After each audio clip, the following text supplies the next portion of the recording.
Forest 2024 ला मला forest 2024 ला पॅराजमल मध्ये कापायचे झालेलं आहे.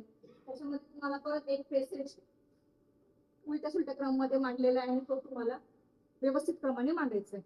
आता तुम्हाला पहिले काय शोधायचं, इंट्रोडक्शन शोधायचंय.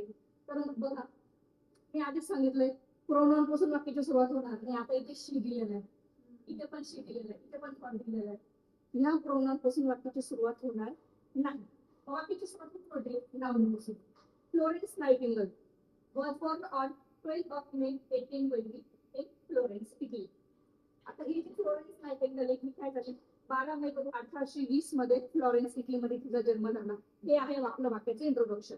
आणि मग तिच्याबद्दलची इन्फॉर्मेशन जी असणार आहे ती नंतर दिली जाणार. ठीक आहे. आता बघा आपल्या ऑप्शन आपल्याला पहिलं आन्सर कळालंय की पहिलं बी पासून होते. आता बी पासून सुरुवात इथे झालेली आहे आणि इथे झालेली आहे. हे दोन ऑप्शन सोडून घ्या. आता मग काय बघायचं आपल्याला? ए बघायचा, इकडे डी बघायचा. कोणता मॅच होतोय? ए पासून मॅच होतोय का डी पासून मॅच होतोय? बघा. She remained unmarried and devoted her life to serving the poor and sick. आता हा जो म्हणतोय ना एक नंबर ए वाला, तो काय म्हणतोय की तिने तिचं पूर्ण आयुष्य मग काय केलं? ती आयुष्यभर अनमॅरिड राहिली आणि तिने तिचं पूर्ण आयुष्य काय केलं? गरीब आणि आजारू लोकांसाठी तिने तिचं आयुष्य घालून दिलं. आता इथं लास्ट लाईन आहे ना, तिने नंतर तिचं आयुष्य पूर्ण काय केलं हे लास्ट लाईन. त्याच्या आधी पहिले तिचा जन्म झालेला आहे. जन्मानंतर काहीतरी सांगेल, तिच्या बालपणाबद्दल काहीतरी असेल, तिच्या आवडीनिवडीबद्दल काहीतरी असेल, मग ते शोधायचंय. आता बघा आपल्याला ए बघितला, ते आपल्याला मॅच होत नाही. मग आपण डी बघितला. डी काय म्हणतोय? हर interest in nursing was evident from childhood. म्हणजे तिचा जन्म झाला नंतर तिचं बालपणाबद्दल इन्फॉर्मेशन चाइल्डहुडची इथे दिलेली. मग तो आपण काय पकडला? डी पकडला. आता सी, सी काय म्हणतो?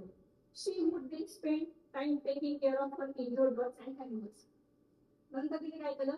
तिचे ज्या जखमी लहान म्हणा किंवा तिचे प्राणी असतील जखमी, त्यांची ती काळजी घ्यायला लागली. कारण काय? तिचा लहानपणापासूनचा इंटरेस्ट काय होता? Nursing evidence.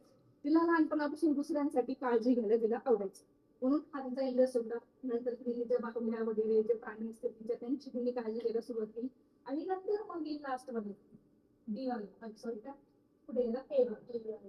She remain unmarried and devoted her life to serving poor and sick. तिने तिचं पूर्ण आयुष्य नंतर काय केलं? गरीब आणि आजारी लोकांसाठी वापरून दिलं. हा असतो आपला क्रम. 4 मिनिटं समजलं कार्यक्रमामध्ये काय करायचंय? ऑप्शन नुसार जायचंय. सर्वात पहिले काय बघायचं? आता की सर्व प्रोनाउन होते तर प्रोनाउन वाक्याची सुरुवात होणार आहे. तुम्हाला माहिती नाऊननी सुरुवात होते. मग नाऊन शोधायचा. जर एखाद्या ठिकाणी नाऊन प्रोनाउन तुम्हाला कन्फ्युजन होत असेल तर मग इंट्रोडक्शन कुठे आहे वाक्याचं? आता हे इंट्रोडक्शन होतं. इंट्रोडक्शन कुठे आहे आणि मग एंडिंग कोणती आहे ते एंडिंग कळायला पाहिजे. इंट्रोडक्शन कळालं तर इंट्रोडक्शन नंतर मग कुठल्या वाक्यापासून बी पासून इथे सुरुवात झाली, बी पासून तिथे सुरुवात झाली. मग दोन ऑप्शन कुठले होते डायरेक्ट कळून टाकायचे.